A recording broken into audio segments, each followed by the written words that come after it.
পিচে মুশফিকের সিজদা দেয়াটাই বলে দেয় কতটা স্পেশাল পাকদের বিপক্ষে টেস্ট সিরিজ জয়। শুধু জয় বললেই ভুল বলা হবে, ঐতিহাসিক টেস্ট সিরিজ জয়। প্রথমবারের মতো পাকিস্তানের বিপক্ষে পাকিস্তানের মাঠে ওদের বাংলা ওয়াশ করে ছেড়েছে সাকিব মুশিরা, তাই তো আনন্দের সীমাটাও মাত্রা ছাড়া।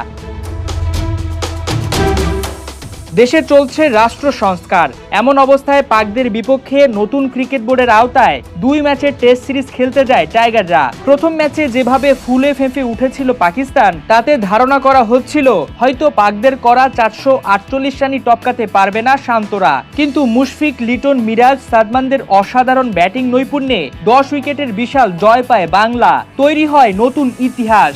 এরপর স্বপ্ন বাড়ে আরও এক ধাপ, এবার লক্ষ্য বাংলা ওয়াশের।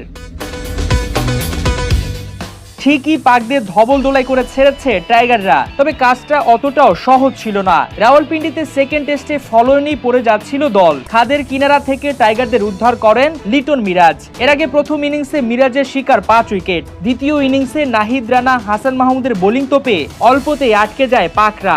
6 উইকেটে জয় তুলে নেয় বাংলা। এমন ঐতিহাসিক জয়ের কারিগরের ক্রেডিটটা পেয়েছেন লিটন, মিরাজ দুজনে। লিটনের অনবদ্য সেঞ্চুরি ম্যাচে মোড় ঘুরায়, টাইগারদের দেয় মোমেন্টাম। 138 রানের ওই ঝকঝকে ইনিংসটাই ম্যাচের টার্নিং পয়েন্ট।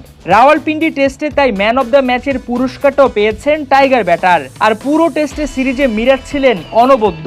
অলরাউন্ডিং পারফরমেন্স করে দলকে এনে দিয়েছেন সিরিজ। বল হাতে তুলে নিয়েছেন 10 উইকেট, আর ব্যাট হাতে 250-র মারপথে করেছেন 155 রান। টাইগারদের বিপদের বন্ধু মিরাজ জিতে নিয়েছেন সিরিজ সেরার পুরস্কার। ভবিষ্যতে তার কাছে আরো ভালো পারফরমেন্স প্রত্যাশা করছে দল।